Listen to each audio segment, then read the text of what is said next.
जय जगन्नाथ। शुभ सकाळ ओडिशावासी की आउ थे जय जगन्नाथ। ये रामबाण औषध आज मुझे गोटे बनईकि आपन को देवी आ वीडियो भी कहीदे जार दरकार स्क्रीन रे नंबर दि जाऊँगी जोगाजोग करके नेबे। कफ पित्त काश ये जो रोगर ये जो महारोगर आपन केमिति मुक्ति पाइबे ये 7 दिन भितर भल हम मु ग्यारंटी दूची। केवल बाबा आशीर्वाद ही आपण जगतर ठाकुर जगन्नाथ आशीर्वाद भल हे मुझे जानी कारण तांका आशीर्वाद मो उपर पड़ी आ मुझे भिडटी करुच्ची।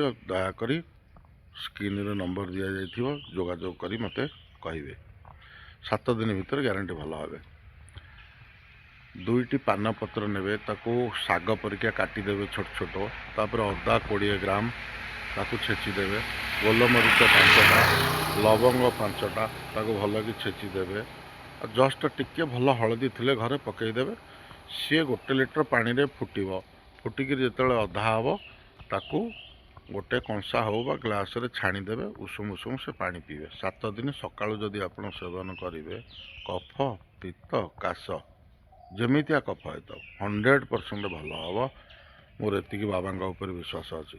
जय जगन्नाथ जय ओडिशावासी।